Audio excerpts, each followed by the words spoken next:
آیت سنانے والے بھی وہی ہیں۔ آیت کا مطلب کیا ہے، حدیث کا مطلب کیا ہے، اللہ کے نبی صلی اللہ علیہ وسلم کے عمل سے کیا جائے گا۔ اور جب اللہ کے نبی صلی اللہ علیہ وسلم کا عمل ہے، قرآن کی آیت آنے کے بعد یہ دیکھا جائے گا اس آیت کو سمجھانے کے لیے سنت کیا آتی ہے۔ اعلموا ان الاسلام هو السنہ والسنۃ الاسلام، اس آیت کو نازل کرنے کے بعد اللہ تعالیٰ نے جو منشا نبی کو سکھایا ہے، نبی نے صحابہ سے کہا جب کبھی امام سورہ فاتحہ پڑھے یہ تمہارے اوپر واجب ہے کہ تم بھی سورہ فاتحہ پڑھنا۔ جس نے نماز میں ام القرآن یعنی سورہ فاتحہ نہیں پڑھی اس کی نماز ہوتی نہیں، تکمیل نہیں ہوتی، قبول نہیں ہوتی۔ نماز کے ارکانوں میں سے یہ ایک سب سے بڑا اہم رکن ہے۔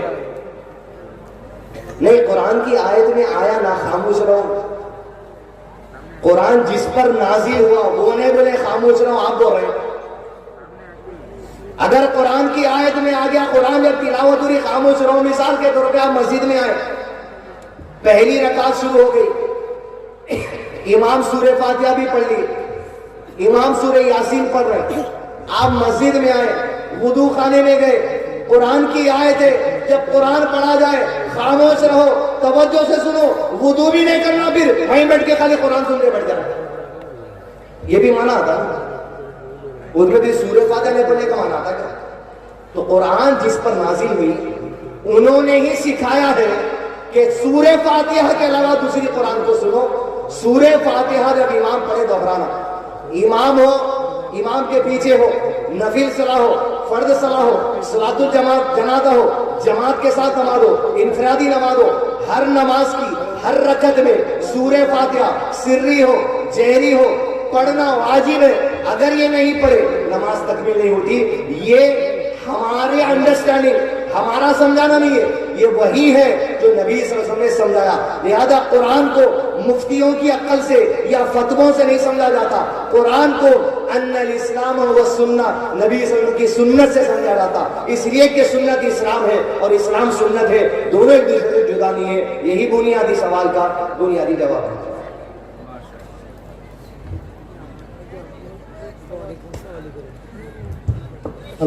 ایک سوال عورتوں کی طرف سے ہے کہ جب جنازہ کی صلاۃ ادا کرتے ہیں اس وقت سلام دو پھیرنا ہے یا ایک ہی سلام کرنا ہے؟ صلاۃ الجنازہ پڑھتے وقت میں سلام ایک پھیرنا ہے دو۔ حدیث میں دونوں عمل ہے۔ اولاً یہ کہ صرف صلاۃ الجنازہ کے لیے ایک سلام نہیں ہے، عام نفل صلاح بھی جب آپ پڑھتے ہیں، اگر عادت ہے نیت ہے، نفل صلاح کو بھی اگر ایک سلام سے پھیرنا چاہے تو ختم ہوتی ہے نفل صلاح، ویسے ہی صلاۃ الجنازہ میں بھی ایک سلام سے صلاح ختم ہوتی ہے۔ دو سلام پھیرنے کی بھی دلیل علماء کرام نے دی ہے اور استنباط بھی کیا ہے، مسائل کو واضح بھی کیا ہے، اور ایک سلام سے پڑھنے کی بھی دلیل ہے۔ حرمین میں مکہ مدینہ میں وہاں کی علماء اسی حدیث کو اسی مسلک کو فالو کرتے ہیں جس میں ایک سلام کی دلیل ہے۔ ویسے ہی نفل سلام آپ اگر عمان وغیرہ میں جائیں گے کبھی، وہاں پر عام طور پہ فرض نماز میں بھی لوگ ایک سلام سے ختم کرتے ہیں۔ شیخ بن باز رحمہ اللہ سے پوچھا گیا ایسے امام کے پیچھے پڑھنے کا اگر اتفاق ہو جو فرض نماز پڑھاتا ہے لیکن ایک سلام سے سلام ختم کرتا ہے، نماز کے ارکان میں دوسرا رکن یہ ہے سورہ فاتحہ پڑھنے کے بعد فرض نماز دو سلام سے ختم کرنا یہی سنت ہے۔ اگر ایسے امام کے پیچھے پڑھا جائے تو ایک سلام پھیر کے نماز کو ختم کر کے چلا جاتا ہے۔ مقتدیوں کو کہا گیا تمہاری ذمہ داری ہے کیونکہ یہ واجب ہے تم دوسرا سلام پھیرنا، لیکن اگر نفل صلاح اگر کوئی ایک سلام سے ختم کرتا ہے دوسرا سلام پھیرنے کی ضرورت نہیں جیسے فرض نماز میں ہے، ویسے ہی صلاۃ الجنازہ کے لیے ایک سلام بھی کافی ہے۔ دو سلام کا عمل بھی علماء نے درست قرار دیا۔ جی السلام علیکم ورحمۃ اللہ، میرا نام فاروق علی ہے۔ میں آپ سے ایک سوال کرنا چاہتا ہوں کہ جہاں کوئی ایسا جگہ ہو جہاں اذان کا کوئی بھاؤ بھی نہیں پڑتا، وہاں ہم نماز ادا کرنا چاہتے ہیں، کیا اذان دینا ضروری ہے یا ایسے ٹائم دیکھ کر نماز ادا کرنا؟ بھائی نے سوال کیا کہ ایسی جگہ پر جہاں اذان دور دور تک نہیں آتی اذان دینا۔ حدیث میں اللہ کے نبی صلی اللہ علیہ وسلم نے ارشاد فرمایا اللہ تعالیٰ ایسے چرواہے سے، چرواہا کس کو بولتے ہیں؟ بکریاں چرانے والا، اللہ تعالیٰ ایسے چرواہے سے خوش ہوتا ہے جو اپنی بکریوں کے ریوڑ کو لے کے کسی پہاڑی علاقے میں ہوتا ہے اور نماز کا وقت ہوتا ہے، اکیلا ہے، نماز کا وقت ہوتا ہے تو اذان دیتا ہے، اقامت دیتا ہے، نماز پڑھتا ہے۔ اللہ تعالیٰ فرشتوں سے کہتے ہیں میری اس اعلان کو لکھ لو کہ میرے اس بندے کے اذان دینے سے، اقامت دینے سے، نماز پڑھنے سے میں نے اس کے گناہوں کی مغفرت کر دی ہے۔ اکیلا آدمی بھی ہے، انہیں اذان دینا، اقامت دینا، صلاۃ پڑھنا۔ اذان ہو گئی، نماز بھی ہو گئی، اس کے بعد آپ آئے پیچھے سے مسجد میں دوسری جماعت بنانے، صرف اقامت دیں گے۔ ایسے گاؤں میں جہاں مسجد نہیں ہے، آپ گھر کے بعد 2-4 آدمی ہیں، اذان دینا، آپ اکیلے بھی ہیں تب بھی پہلے اذان دینا، اگر اذان سنائی نہیں دی تو اس کے بعد اقامت دے کے صلاۃ پڑھنا، یہی سنت سے عمل ثابت ہے۔ جی السلام علیکم ورحمۃ اللہ وبرکاتہ۔ وعلیکم السلام۔ میرا نام عبد الرحیم ہے۔ جی میرا سوال ہے سر آپ سے، جو امام جو زیادہ کھاتا ہے تو اس کا پیچھے نماز قبول ہوگا کہ نہیں، ہم کو جاننا چاہیے۔ پہلی چیز یہ ہے، ایسے امام کے پیچھے نماز نہیں پڑھنا چاہیے، اس کے عقیدے خراب ہے۔ عقیدہ خراب یعنی جو اللہ کو ہر جگہ مانتا، جو فرشتوں کے بارے میں قرآن و سنت میں جو بیان ہے اسے نہیں مانتا، جو آخرت کے بارے میں قرآن و سنت میں جو ہے وہ نہیں مانتا، رسولوں کے بارے میں، کتابوں کے بارے میں، اچھی بری تقدیر کے بارے میں، اگر ان 6 باتوں پہ اس کا ایمان ویسا نہیں ہے جیسے قرآن و سنت میں بیان کیا گیا، ایسے امام کے پیچھے نہ نماز پڑھی جاتی، نہ ایسے آدمی کو امامت کے لیے آگے بڑھایا جائے گا۔ رہی بات زردہ کھانے کی، تو امام کو جاننا چاہیے کہ ہر وہ چیز جو انسان کو نقصان پہنچاتی ہے، اس کی صحت کو خراب کرتی ہے، قرآن اور سنت کا بنیادی اصول ہے، وہ چیز کھانا حرام ہے۔ سگریٹ پینا بھی حرام ہے، زردہ کھانا بھی حرام ہے، گٹکا کھانا بھی حرام ہے، کیونکہ ہر وہ چیز جو نقصان پہنچانے والی ہے، کیونکہ اللہ نے قرآن مجید میں کہا تم اپنے آپ کو ہلاکت میں مت ڈالو۔ تمباکو کی پیکٹ پہ لکھا ہوتا تمہیں کینسر ہو جائے گا، اب تو فوٹو ڈال کے بتائی جا رہی ہے، پھیپڑوں کی فوٹو، گال کی فوٹو، آپریشن کی فوٹو، اس کے بعد کھا رہے۔ اب امام اگر ایسا آتا ہے اور ایسے امام کو نماز اگر نہیں پڑھوانا چاہتے ہیں تو بنیادی بات یہ ہے، جو قوم جس آدمی کو نماز پڑھنے کے لیے، امامت کے لیے اجازت نہیں دیتی، زبردستی وہ آدمی وہاں ٹھہر کے نماز نہیں بھی پڑھانا چاہیے۔ اگر وہ زبردستی نماز پڑھائے گا تو کبیرہ گناہوں میں وہ بہت شمار ہوگی اس کے لیے، لہذا جس امام کو لوگ پسند نہیں کرتے وہ نماز نہ پڑھائے، کسی بھی گناہ کی وجہ سے اس کو امامت نہیں کرنی چاہیے۔ جی السلام علیکم ورحمۃ اللہ وبرکاتہ۔ میرا نام محمد حسین ہے، میں ساتگاسی جھارکھنڈ سے ہوں۔ جی میرا سوال یہ ہے کہ آپ خطبہ کے دوران ارشد مدنی کے بارے میں بولے کہ انہوں نے مولانا جی، اور مولانا ارشد مدنی کے بارے میں آپ نے بتایا کہ وہ اللہ اور قوم کو ایک مانتے ہیں۔ جی میرا آپ سے سوال یہ ہے کہ شاید یہاں پر تو ارشد مدنی نہیں ہے اور ہزاروں لوگوں کے سامنے آپ اس کے بارے میں کہتے ہیں، جی جی مجھے ایسا لگتا ہے کہ ارشد مدنی وہاں جو بولے ہیں اس کو نیٹ میں ڈالا جا رہا ہے، آپ یہاں کچھ بولتے ہیں اس کو نیٹ میں ڈالا جا رہا ہے، اور اس کے ذریعے سے لگتا ہے کہ ماحول بگاڑ رہا ہے۔ بالکل، مجھے ایسا لگتا ہے کہ آپ ارشد مدنی سے ڈائریکٹلی بات کیجیے تاکہ وہ اس کو سدھاریں۔ ٹھیک ہے، بہت اچھا سوال کرے۔ پہلی چیز یہ ہے کہ مولانا ارشد مدنی صاحب کی جو آستھا، جو عقیدہ ہے، اس سے ہمارے کو تعلق نہیں ہے، وہ جو رکھنا ہے رکھے۔ لیکن مولانا ارشد مدنی صاحب پورے ہندوستان کے مسلمانوں کو بھی بولے کہ دیکھو یہ ہمارا عقیدہ ہے، تو جس کے پاس علم نہیں ہے اگر وہ اس عقیدے کو اتر گیا تو گمراہ ہو گیا نا۔ تو آپ میں سے کئی لوگ ہوں گے وہ بات سنے ہوئے، جس میں آپ بھی ایک ہیں جو بات سنے ہوئے۔ اگر آپ کا عقیدہ بھی وہی تھا تو میں آپ کے عقیدے کو نبی صلی اللہ علیہ وسلم کے عقیدے کے مطابق بات پیش کرنے کی کوشش کیا۔ اگر آپ کا عقیدہ وہی ہے تو آپ عقیدہ سدھار لیجیے، کیونکہ نبی محمد صلی اللہ علیہ وسلم کا عقیدہ وہ نہیں ہے جو مولانا ارشد مدنی صاحب کا ہے۔ ان سے بات کرنے کے لیے ضرور بات کر لیں گے، انہوں ہم سے عمر میں بڑے ہیں، ہم سے علم میں بڑے ہیں، بہت بڑے مفتی ہیں، مسلم پرسنل بورڈ کے آدمی، وہ خود دنیا کو سمجھا سکتے ہیں۔ لیکن آپ میں سے ہزاروں لوگوں تک مجھ تک بات آئی تو وہ غلط فہمی اگر ہمارے دلوں میں بیٹھ گئی، اور میرے کو علم ہے اور آپ کو علم ہے کہ نبی محمد صلی اللہ علیہ وسلم کا عقیدہ کیا ہے، ہم سن کے خاموش بیٹھے ہوئے، یہ بھی گناہ رہے گا پھر اگر ہم لوگوں کی اصلاح نہیں کریں گے، کیونکہ غلط عقیدہ آ گیا۔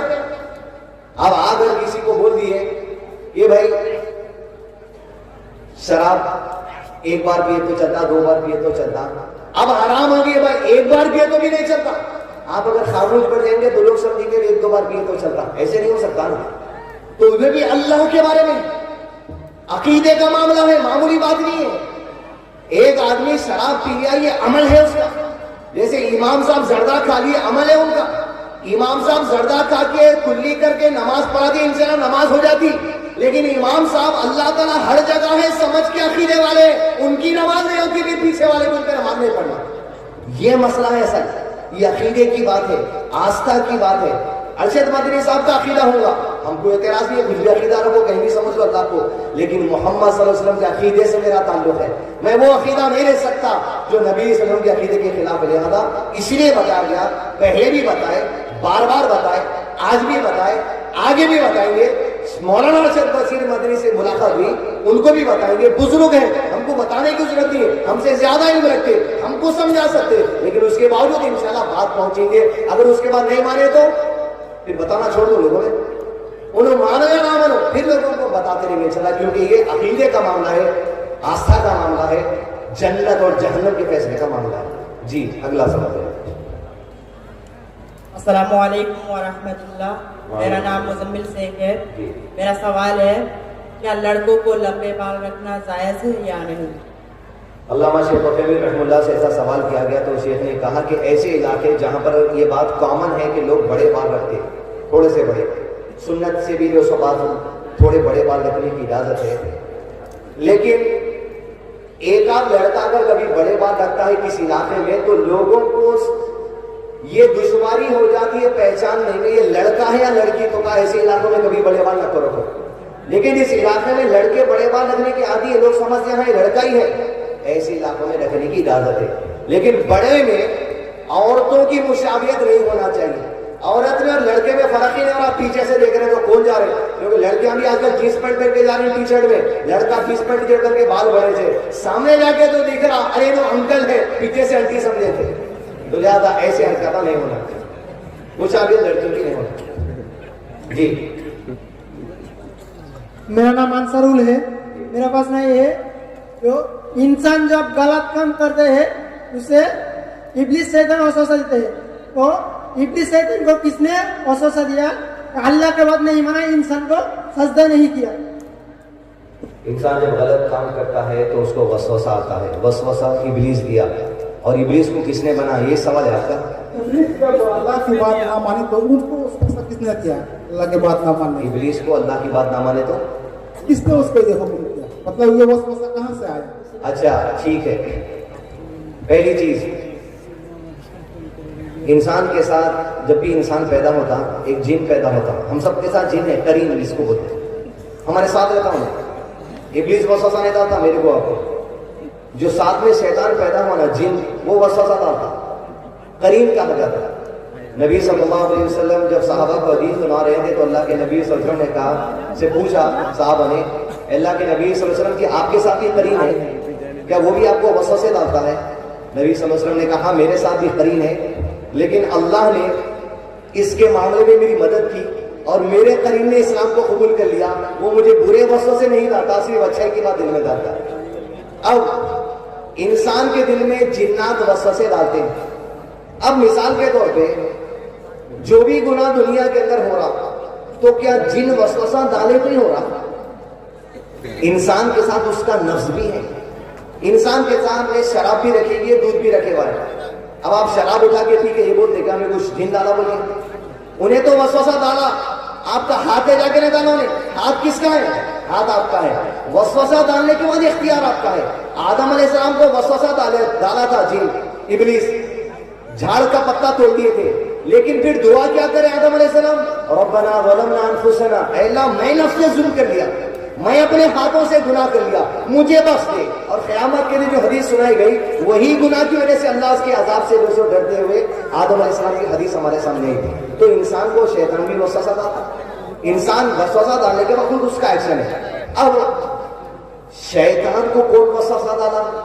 تو شیطان کو وسوسہ ڈالنے کی ضرورت ہے. جیسے انسان اپنی نفس سے شرارت کرتا ویسے ابلیس بھی اپنی نفس سے شرارت کرا. انہیں کیا بولا؟ میں, انا, اس کی ذات آدم سے بہتر ہے, میں نہیں کرتا. اب آپ اگر نماز نہیں پڑھ رہے, ہم میں سے کوئی یاد نہیں, تو کیا شیطان نہیں پڑھا بولیں گے؟ آپ نہیں پڑھ رہے, اس کا عذاب شیطان کو نہیں ہوتا، آپ کو ہونے والا ہے، اس کا عذاب اس کو ہونے والا ہے. تو کبھی شیطان وسوسہ ڈال کے بھی گمراہ کرتا. شیطان وسوسہ ڈالنے کے بعد بھی انسان کو کیا کہا گیا؟ اعوذ باللہ من الشیطان الرجیم. اللہ اس شیطان کے سر کو مجھ سے دور کر دے، کہیں اس کے وسوسے میں آ کے میں غلط کام نہ کر لوں. مطلب وسوسہ ڈالنا اس کا کام ہے، کام کرنا آپ کا کام ہے. لہذا شیطان کو کون وسوسہ ڈالا اس بات کا ذکر نہیں ہے، انہیں اپنی نفس کی شرارت کرا. اب جو چیزیں امور غیب کی ہیں، غیب کی باتوں کی ہیں، اس میں زیادہ سوال کر کے شک و شبہ میں نہیں پڑنا. جو باتیں ملتی الذین یؤمنون بالغیب، غیب کی باتوں میں سیدھی سیدھی ایمان لے کر آؤ. اگلا پوچھیں. السلام علیکم. وعلیکم السلام.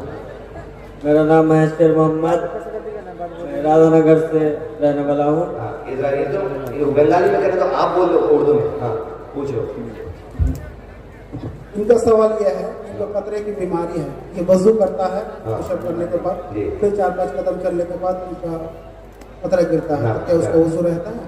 جب بھی آپ ایسے لوگوں کو اگر کسی قسم کی بیماری ہے تو پہلی چیز علاج کروا لینا اول. دوسری چیز اس مسئلے میں جو کبار شیخ عثیمین، شیخ بن باز اور دیگر علماء کرام فتویٰ دیے، جب بھی نماز کا وقت ہو، ایسے مرد یا عورت کے لیے خاص طور پہ جو بڑی عمر کے رہتے ان لگ رہا ہے، جب بھی نماز کا وقت ہو طہارت لے کر صاف کپڑا پہن کے وضو کر کے نماز پڑھ لینا چاہیے. ہر نماز کے وقت میں یہ کام ہے. ہو سکتا وضو رہے، ارے نماز کے دوران اگر ہو گیا تو، اگر بیماری ہے تو کہا تمہارے اوپر کوئی پکڑ نہیں ہے، نماز بھی تکمیل کر لو. ایسے ہی بعض لوگوں کو پیڑ دبنے سے گیس خارج ہونے کی بھی عادت رہتی، لیکن 1 یا 2 بار کچھ ایسی بات ہوئی الگ بات ہے. ڈاکٹر لکھ کے دینا آپ کو یہ بیماری ہے، اتنے دن میں اتنی دوا کھائے تو بیماری جا سکتی، تب تک کی نمازوں کی اجازت ہے پھر آپ کو ویسی. لیکن ہر نماز سے پہلے طہارت دینا، کپڑا بدلنا، باٹم جو آپ نیچے پہنتے اور نماز پڑھ لینا. نماز میں اگر وہ چیز ہوتی ہے، کپڑا باندھے رہے، کچھ ہوتا ہے، اللہ کی طرف سے لا یکلف اللہ نفسا الا وسعها. لیکن ان کے لیے جو جواب ہم دے رہے ہیں، انہوں اپنے علاقے کے عالم صاحب سے ملنا، ڈاکٹر کی چٹھی بتانا اور اپنا جواب دوبارہ لینا. یہ جواب سے یہاں بیٹھے ہوئے ہر آدمی نہیں لے سکتا، ہر آدمی کا مسئلہ الگ رہتا، لیکن یہ جواب سن کے ہر آدمی نہیں لیگا. میں بھی غلط ہوتا ہوں، انہوں بھی غلط ہوتے. یہ فتویٰ ہے کسی اور کے لیے، لیکن موجودہ عالم اور ڈاکٹر کر بیٹھ کے سرٹیفکیٹ بتا کے دوبارہ